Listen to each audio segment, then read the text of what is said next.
السلام عليكم ورحمة الله وبركاته. نحمد الله العظيم نصلي ونسلم على الرسول الكريم أما بعد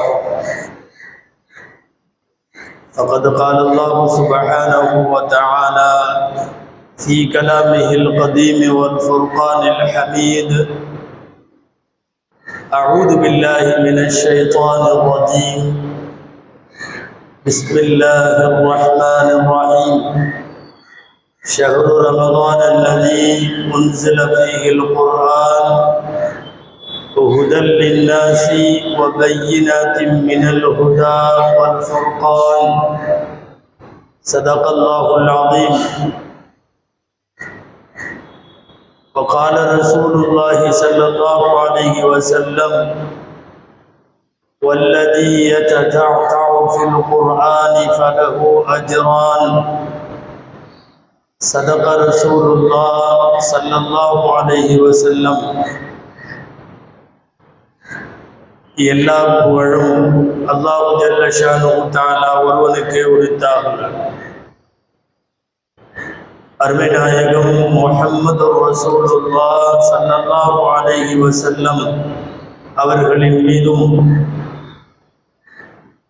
நற்பாக்கியங்கள் நிறைந்த அவர்களுடைய உம்மத்தின் மீதும் குறிப்பாக பாக்கியம் பொருந்திய இந்த ரமதானுடைய ஜும்மா நன்னாளில் நம் அனைவர் மீதும் எல்லாம் வல்ல அல்லாஹ்வின் நல்லருள் என்றென்றும் நிறைவாக உண்டாவதாக. ஆமீன். அல்லாஹ் ஜல்ல ஷானுஹு தஆலா புனித ரமலானுக்கு நிறைய பெயர்களை அல்லாஹ் சொல்லுகிறார். நோன்பின் மாதம், பொறுமையின் மாதம், இரவு வணங்கும் மாதம், தான தர்மங்களின் மாதம் என்றெல்லாம் பல்வேறு பெயர்கள் இருந்தாலும் ஆகச் சிறந்த பெயர் ஷஹ்ருல் குர்ஆன். இது குர்ஆனுடைய மாதம். ரமதான் என்றால் என்ன என்று அறிமுகம் செய்கிற இடத்தில் அல் குர்ஆனுடைய வார்த்தை ஷஹ்ரு ரமதான் அல்லதி உன்சில ஃபீஹில் குர்ஆன். குர்ஆன் இறக்கி வைக்கப்பட்டதே அந்த ரமதானுடைய மாதம் என்றுதான் அல்லாஹ் தொடங்குகிறான். எனவே புனித ரமதானுக்கு இருக்கிற எல்லா சிறப்புகளையும் விட ஆகப் பெரிய தனிச்சிறப்பு திருக்குர்ஆன் இறங்கியது. அது உலகத்திலே இருக்கிற எல்லா வேதங்களை விட சிறந்த வேதம். எனவே அல்லாஹ் உலகத்திலே இருக்கிற விண்ணிலும் மண்ணிலும் உலவக்கூடிய வானவர்களில் ஆகச் சிறந்த வானவர் ஜிப்ரீல் அலைஹிஸ்ஸலாம் அவர்கள் மூலமாக அந்த சிறந்த வேதத்தை உலகத்தில் லட்சக்கணக்கான நபிமார்களில் சிறந்த பெருமானார் ஸல்லல்லாஹு அலைஹி வஸல்லம் அவர்கள் மீது இந்த உலகத்தில் தோன்றிய உம்மத்துகளிலெல்லாம் தனிச்சிறப்பும் மகத்துவமும் மேன்மையும் பெற்ற இந்த சிறப்பிற்குரிய உம்மத்தின் மீது அல்லாஹ் உலகத்தின் இரவுகளிலெல்லாம் தலை சிறந்த இரவான லைலத்துல் கத்ரில் புனித ரமதானில் அல்லாஹ் இறக்கி தருகிறான். சிறந்த வேதம், சிறந்த வானவர், சிறந்த நபி, சிறந்த உம்மத், சிறந்த இரவு. உலகமெல்லாம் நோன்பு வைக்கிறார்கள். லட்சக்கணக்கில் கோடிக்கணக்கில் நோன்பு வைக்கிறார்கள். அந்த நோன்பு வைப்பவர்களில் சிறந்தவர்கள் யார் என்று நீங்கள் கணக்கெடுத்தால் நோன்பு வைப்பதோடு நோன்பையும் குர்ஆனையும் தொடர்புபடுத்தி நோன்பினுடைய பகல் மற்றும் இரவு காலங்களில் குர்ஆனோடு தொடர்புடைய குர்ஆனை கைகளில் நெஞ்சத்தில் ஏந்துகிற திருக்குர்ஆனை ஓதி வரக்கூடிய நோன்பாளிகள் யாரோ அவர்கள்தான் உலகத்தில் இருக்கிற நோன்பாளிகளிலெல்லாம் சிறந்தவர்கள். நாம் பலமுறை அறிந்திருக்கலாம், 1க்கு 70 நன்மைகளை அல்லாஹ் புனித ரமதானிலே தருகிறான் என்கிற கணக்கு பிரகாரம் ஒரு ஹத்தம் முடிக்கிற போது அது 70 ஹத்தத்திற்கு இணையானது என்றால் 11 மாதங்களில், ஏன் ஷஅபானிலே முடிக்கிற குர்ஆனும் ஷவ்வாலிலே முடிக்கிற குர்ஆனும் இந்த தரத்திலே உள்ளவை அல்ல. அது புனித ரமதானிலே முடிக்கிற போது மட்டும்தான் இந்த தனிச்சிறப்பை அல்லாஹ் வழங்கியிருக்கிறார். அதனால்தான் 11 மாதத்திலும் இல்லாத ஒரு பணியை ஜிப்ரீல் அலைஹிஸ்ஸலாம் ரமதானிலே வந்து விடுவார்கள்.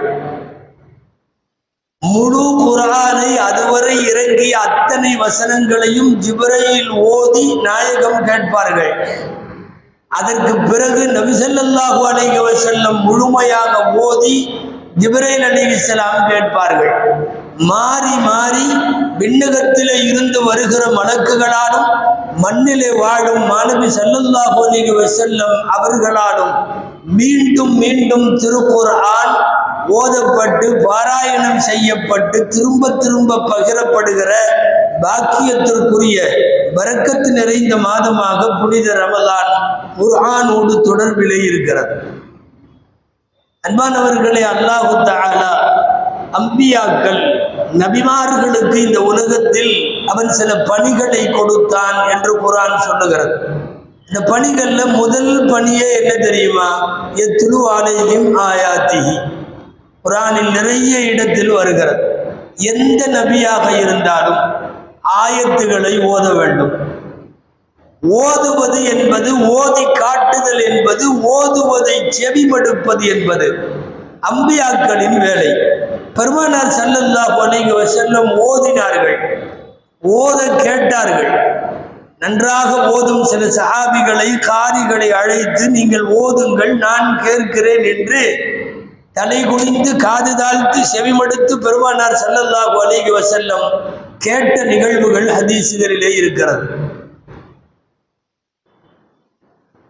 மக்காவிலோ மதீனாவிலோ, ஏன் இஸ்லாமிய உலகத்தில் இமாம் மாலிக் ரஹ்மத்துல்லாஹி அலைஹி போன்றவர்கள், இமாம் இப்னு ஸுஹ்ரி ரஹ்மத்துல்லாஹி அலைஹி போன்றவர்கள் பெரிய பெரிய ஹதீஸ் பாடம் நடத்துகிற மேதாவிகள், ஹதீஸ்களை வல்லுநர்கள். குறிப்பாக மஸ்ஜிது நபவியிலே நபிமொழிகளின் பாடத்தை நடத்துவதில் நன்கு தேர்ந்தவர்கள் இமாம் மாலிக் ரஹ்மத்துல்லாஹி அலைஹி. ரமலான் பிறை 1 எல்லா பாடத்தையும் நிறுத்தி விடுவார்கள். ஒரு மாதத்திற்கு ஹதீஸ் கிடையாது. ஒரு மாதத்திற்கு ஃபிக்ஹ் சட்டங்கள் என்கிற மார்க்க சட்டங்களுக்கு வகுப்புகள் கிடையாது. காரணம், ரமலான் குர்ஆன் மாதம். பிறை பார்த்து பிறை முடிக்கிற வரைக்கும் குர்ஆனும் கையுமாக இருக்க வேண்டும். எனவே ஹதீஸ் இல்லை, ஃபிக்ஹ் சட்டங்கள் இல்லை, இல்முடைய மஜ்லிஸ்கள் இல்லை, எல்லாம் மூடப்பட்டுவிடும். இந்த மாதத்தோடு குர்ஆனுக்கு இருக்கிற தொடர்பை, உலக அளவில் இருக்கிற இந்த எல்லா பாடங்களும் நிறுத்தப்பட்டு குர்ஆனிலே மாத்திரம் செலுத்தப்படுகிற கவனம் இங்கே நாம் கவனிக்கத்தக்கது. நம்முடைய முன்னோர்கள், ஸலஃபு ஸாலிஹீன்கள், சஹாபாக்களின் காலத்தில் இருந்து ஒரு 1000க்கும் மேற்பட்ட ஆண்டினுடைய வரலாற்றிலே வாழ்ந்தவர்கள், முன்னோர்கள், நல்லோர்கள் எல்லாம் 3 நாளைக்கு ஒரு குர்ஆன் முடிக்கிற பெருமக்கள் உண்டு. 2 நாள், ஏன் ஹஜ்ரத் உஸ்மான் ரலியல்லாஹு அன்ஹு இரவு பகலாய் ஒரு குர்ஆன். ரமலான் முழுக்க 30 குர்ஆனை ரமலானிலே காலமெல்லாம் ஓதுபவர்கள் உஸ்மான் ரலியல்லாஹு அன்ஹு. அல்லாஹ் அவர்களுக்கு தந்த பெரிய வெகுமதி. அவர்கள் சுமார் 85-86 வயதிலே அவர்கள் எதிரிகளால் கொல்லப்பட்ட போதும் குர்ஆன் ஓதி கொண்டிருந்தார்கள். குர்ஆன் ஓதிய நிலையிலே தான் அவர்கள் கொல்லப்பட்டார்கள். கொல்லப்பட்ட போது வெட்டப்பட்ட அவர்களினுடைய உடலின் இரத்தத்தின் ஒரு துளி திருக்குர்ஆனினுடைய விரித்து வைக்கப்பட்டிருந்த அன்றைய அவுராக்குகள் என்று சொல்லுகிற ஏடுகள், அந்த ஏடுகளில் இன்றைக்கு நாம் ஓதிக்கொண்டிருக்கிற 1வது ஜுஸ்வினுடைய கடைசி பக்கம் ஃபஸயக்ஃபீகஹுமுல்லாஹ் എന്നൊരു வார்த்தை வரும். அல்லாஹ் அவர்களுக்கு போதுமானவன், அதாவது அந்த எதிரிகளுக்கு போதுமானவன். கொலை செய்யும் மாபாதகர்களுக்கு அல்லாஹ் போதுமானவன் என்கிற பொருளில் இவர்களின் இரத்தத்தின் துளி ஃபஸயக்ஃபீகஹுமுல்லாஹ் என்கிற குர்ஆனுடைய வார்த்தையின் மீது பட்டு அந்த வார்த்தையும் அந்த ஏட்டினுடைய அந்த பகுதியும் காய்ந்து போன தோய்ந்த இரத்தமும் இன்றைக்கு வரையும் இஸ்லாமிய மியூசியத்தில் பாதுகாக்கப்பட்டிருக்கிறது. காலமெல்லாம் குர்ஆனை ஓதினார்கள். ரமலானிலே இரவு பகல் ஒரு குர்ஆன், வாரத்தில் 2-3 குர்ஆன். குறிப்பாக அக்காலம் முதல் சமீப காலங்கள் வரை ஏறத்தாழ நம்முடைய நூற்றாண்டிலே தான் பின்னடைவு என்று சொல்ல வேண்டும். பெண்கள் எல்லாம் கூட 10 குர்ஆன் 20 குர்ஆன் என்றெல்லாம் ஓதி முடித்த காட்சிகளை இந்த உம்மத்து வரலாற்றிலே நாம் பார்த்து கொண்டிருக்கிறோம். பெருமானார் ஸல்லல்லாஹு அலைஹி வஸல்லம் ரமலானிலே ஓதுவதை மட்டுமல்ல ஓத கேட்பதையும் முக்கிய பணியாக வைத்திருந்தார்கள். ஹதரத் அப்துல்லாஹ் இப்னு மஸ்ஊத் ரலியல்லாஹு அன்ஹு அவர்களை கூப்பிட்டு, நீ ஓது, நான் கேட்கிறேன் என்று சொல்லி அப்படியே காது தாழ்த்தி கேட்பார்கள். இப்னு மஸ்ஊத் ரலியல்லாஹு அன்ஹு அவர்கள் ஆரம்பத்தில் கொஞ்சம் சங்கோஜப்பட்டாலும், அல்லாஹ்வின் தூதரே, வஹி இறங்குவதே உங்களுக்கு இறங்குகிறது, நீங்கள் தான் மற்றவர்களுக்கு ஓதி காட்டுவீர்கள், நாங்களே உங்களுக்கு ஓதி காட்டுவதா என்று கொஞ்சம் கூச்சப்பட்டவர்கள் பெருமானார் ஸல்லல்லாஹு அலைஹி வஸல்லமின் உத்தரவை ஏற்று ஓதுவார்கள். நேற்றைக்கு நாம் தராவிகளை ஓதிய சூரத்துன் நிசாவினுடைய பகுதி இப்னு மஸ்ஊத் ரலியல்லாஹு அன்ஹு ஓதுகிறார்கள், நாயகம் கேட்கிறார்கள். அங்கே ஒரு வார்த்தை வந்தது, மறுமையில் சாட்சிகளை எல்லாம் கூப்பிட்டு விசாரிக்கப்படும். இந்த மக்கள் எல்லாம் அவர்களின் ஈமான் விஷயத்தில் நபியே உங்களை சாட்சியாக கூப்பிட்டு விசாரிக்கப்படும், உங்களை சாட்சியாளராக கொண்டு வரப்படும் என்கிற வசனம் வந்தபோது அழுது விட்டார்கள் நாயகம் ஸல்லல்லாஹு அலைஹி வஸல்லம். தலை குனிந்தவர்களாக கண்களில் கண்ணீர் மல்கும் நாயகத்தை பார்த்தவுடன் ஹஸ்புக் ஹஸ்புக், போதும் போதும் என்று சொல்லி அவர்கள் ஓதுவதை நிறுத்திவிட்டார்கள். நாயகமே உங்களையும் சாட்சியாக கொண்டு வரப்படும் என்கிற வாசகத்தில் யாராவது ஓத நபிகள் நாயகம் ஸல்லல்லாஹு அலைஹி வஸல்லம் செவிமடுக்கிற பழக்கத்தையும் குறிப்பாக புனித ரமலானிலே அதிகமாக வைத்திருந்தார்கள். அபூபக்கர் ரலியல்லாஹு அன்ஹு, உமர் ரலியல்லாஹு அன்ஹு இருவரோடு நடந்து செல்லுகிற பெருமானார் ஸல்லல்லாஹு அலைஹி வஸல்லம் மதீனாவிலே ஒரு நாள் மஸ்ஜிதுன் நபவியை ஒட்டி, அந்த சுவற்றை ஒட்டி நடந்து போகிறார்கள். அப்போதைய மஸ்ஜிதுன் நபவி அதனுடைய சுவர் முழுமையாக மூடப்பட்டிருக்காது. பாதி திறந்திருக்கும், பாதி வரை சுவர் இருக்கும். அந்த சுவற்றுக்கு அந்த பக்கம், அதாவது பள்ளிவாசலுக்குள்ளிருந்து யார் என்ன பேசினாலும் பள்ளிவாசலுக்கு வெளியில் சுவரை ஒட்டி சந்திலே நடந்து செல்லுபவர்களுக்கு தெரியும். ஸல்லல்லாஹு அலைஹி வஸல்லம் இந்த இருவரும் சஹாபிகளோடு போகிற போது உள்ள இருந்து கிராத் ஓதுகிற சப்தத்தை நாயகம் ஸல்லல்லாஹு அலைஹி வஸல்லம் கேட்கிறார்கள்.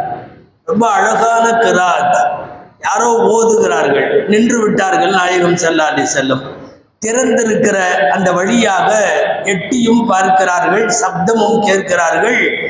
நாம் கொஞ்ச நேரத்திற்கு முன்னால் சொன்னோமே, ரசூலுக்கு ஓதி காட்டிய இப்னு மஸ்ஊத் ரலியல்லாஹு அன்ஹு அவர்கள் தான் ஓதி கொண்டிருக்கிறார்கள். ஓதுறது என்றால் அவ்வளவு அழகாக இருக்கிறது. அந்த தோரணையும் தஜ்வீது தர்தீல் போன்ற சட்டங்களுக்கு உட்பட்டு ஓதக்கூடிய அழகான துணி. மெய்மறந்து நின்று கேட்டார்கள். பக்கத்தில் இருக்கிற சஹாபிகளிடம் சொன்னார்கள், மன் அஹப்ப அன் யக்ரஅ அல் குர்ஆன கமா உன்ஸில் ஃபல்யக்ரஅ கிராஅத இப்னி உம்மி அப்த். யாராவது குர்ஆனை வஹி இறங்கிய போது, ஜிப்ரீல் கொண்டு வந்த போது இறங்கியவாறே யாராவது குர்ஆனை ஓத வேண்டும் என்று ஆசைப்பட்டால் இதோ இந்த இப்னு மஸ்ஊத் ஓதுவதை போன்று ஓதுங்கள் என்று பெருமானார் ஸல்லல்லாஹு அலைஹி வஸல்லம் அவர் ஓதலை பாராட்டி சிறப்பித்து கூறியதோடு பார்க்கிறார்கள் நாயகம் ஸல்லல்லாஹு அலைஹி வஸல்லம். குர்ஆனை ஓதி முடித்துவிட்டு அவர் துஆ செய்ய ஆரம்பித்தார், கையெழுந்த ஆரம்பித்தார். நபி ஸல்லல்லாஹு அலைஹி வஸல்லம் இங்கிருந்து, அதாவது அவருக்கு கேட்காது, முதல்ல ரசூலுல்லாஹ் பின்னால இருந்து நம் கிராத்தை கேட்டு கொண்டிருக்கிறார்கள் என்பதே இப்னு மஸ்ஊத் ரலியல்லாஹு அன்ஹுவுக்கு தெரியாது. அவர் நாம் தனியாக இருக்கிறோம் என்று அவர் தன்னுடைய எல்லா திறமைகளையும் காட்டி ஓதி கொண்டிருக்கிறார். நபி ஸல்லல்லாஹு அலைஹி வஸல்லம் இருப்பதை அறியாதவர் குர்ஆனை ஓதி முடித்ததற்கு பிறகு ரப்பிடத்தில் துஆ செய்ய கையேந்துகிறார். பெருமானார் ஸல்லல்லாஹு அலைஹி வஸல்லம் அவர்கள் இங்கே பின்னால் இருந்து அவருக்கு கேட்கவில்லை, கேட்காமலேயே சொல்லுகிறார்கள், சல் துஅத சல் துஅத, நீ இப்ப கேளு உனக்கு கபூல் ஆகும், இப்ப கேளு உனக்கு கொடுக்கப்படும் என்ற வார்த்தையை சொல்லுகிறார்கள் நபி ஸல்லல்லாஹு அலைஹி வஸல்லம் அவர்கள். அந்த ஹதீஸின் விளக்கத்தில் மார்க்க அறிஞர்கள் முஹத்திஸீன்கள் எழுதுவார்கள், திருக்குர்ஆனை ஓதி முடித்து அப்படியே அதை வைத்துவிட்டு ஓதி முடிக்கிற இடத்தில், அதாவது முழு ஹத்தம் அல்ல, ஒவ்வொரு நாளும் ஏதாவது 2 பக்கம் 3 பக்கம் ஓதி முடித்தவுடன் கேட்கிற துஆ கபூல் ஆகிவிடும். எப்படி அமல்களுக்கு பின்னாலே துஆ செய்கிறோமோ அதுபோல் துஆ கபூல் ஆகிவிடும். திருக்குர்ஆனை ஓதி முடித்தவுடன் கேட்கிற துஆ. அதனாலே குர்ஆனை ஓதி விட்டு கையேந்துகிற இப்னு மஸ்ஊத் ரலியல்லாஹு அன்ஹு அவர்களை இங்கிருந்து அவர்கள் கேட்காத குரல் கொடுக்கிறார்கள், கேளு கொடுக்கப்படும், கேளு கொடுக்கப்படும் என்று சொன்னார்கள். பொதுவாகவே அமல்கள் முடிந்தவுடன் துஆ கேட்டால் கபூல் ஆகும். அதனால் தான் ஃபர்து தொழுகைகளுக்கு பின்னாலே சலாம் கொடுத்த கையோடு துஆ செய்கிறோம். அதனால் தான் ஒரு நோன்பை முடிக்கிற இஃப்தாருடைய நேரத்தில் கையேந்த சொல்லுகிறோம்.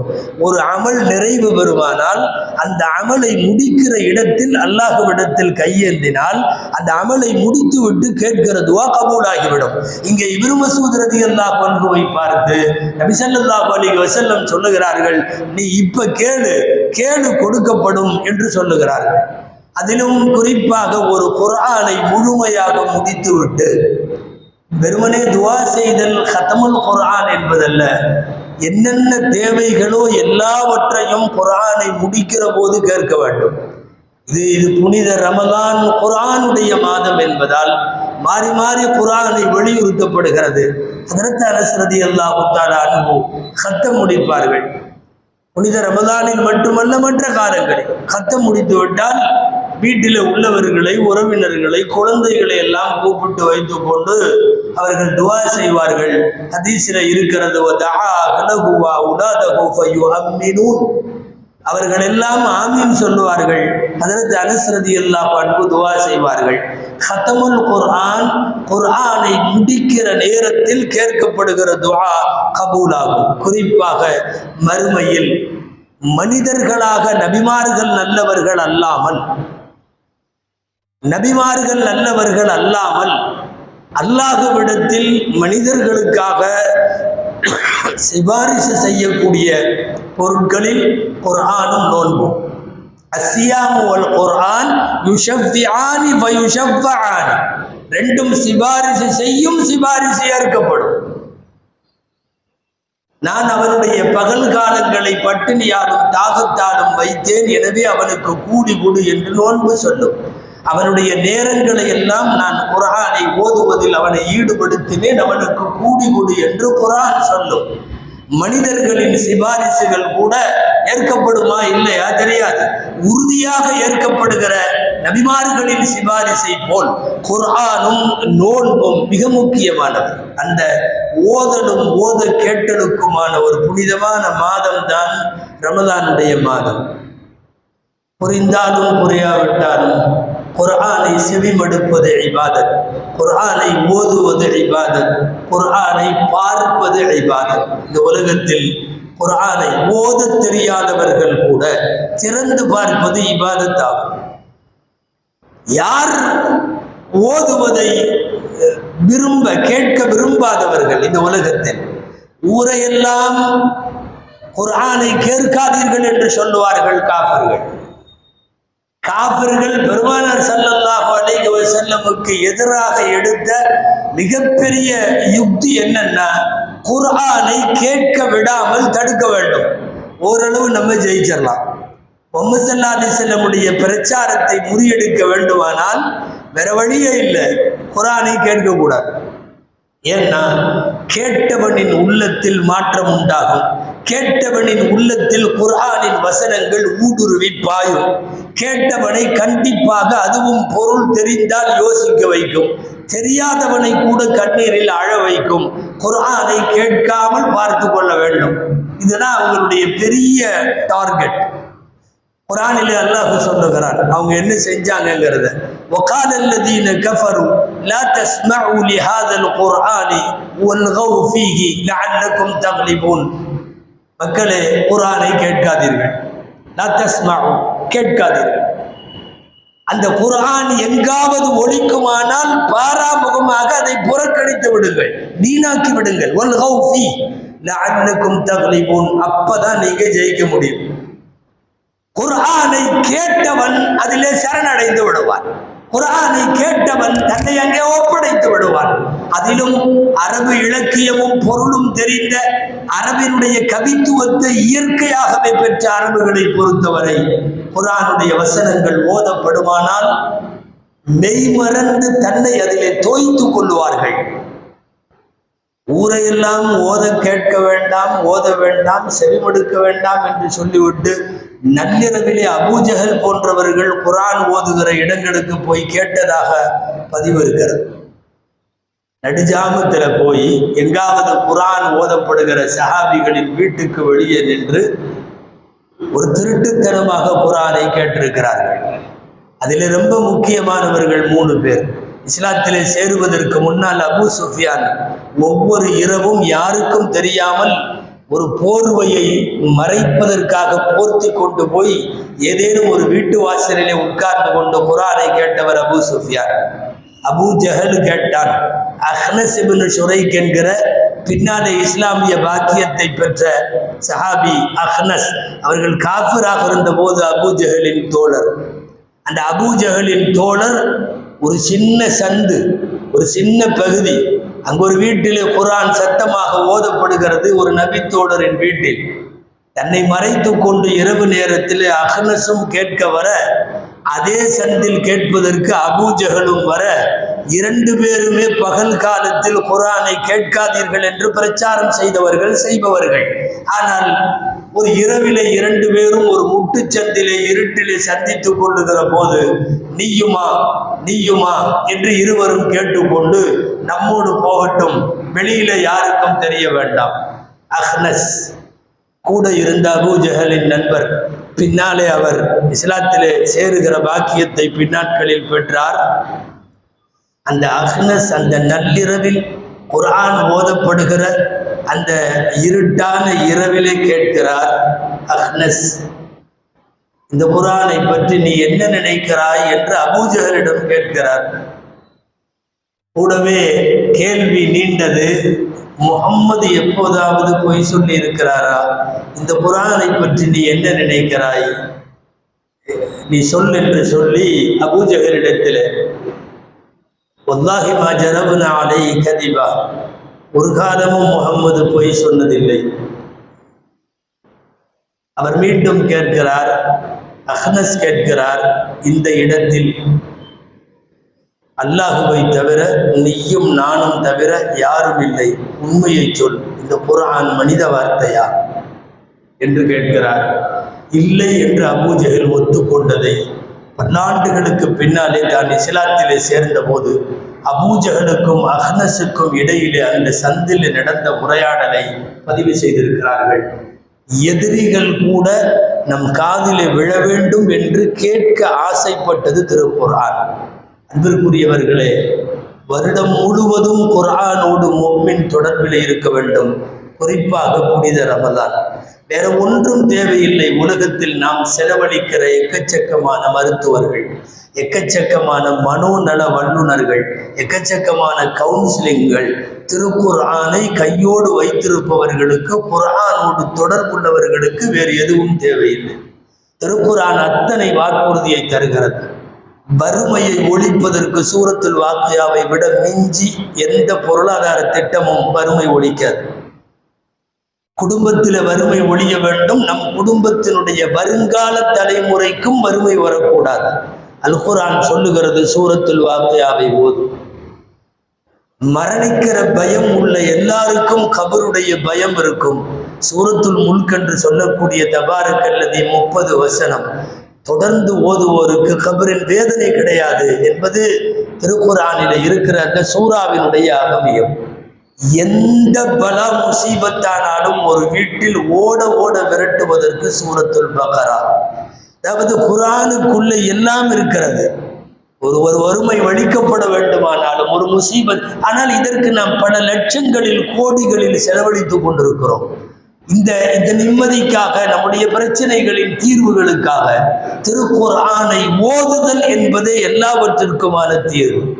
உலகத்தில் அடங்காத அத்தனை செய்வனையும் சூனியமும் குல் அஊது பிரப்பில் ஃபலக், குல் அஊது பிரப்பின் நாஸினுடைய 11 வசனங்களுக்கு முன்னால் எந்த செய்வனையும் ஏவலும் எதுவும் நிற்க முடியாது.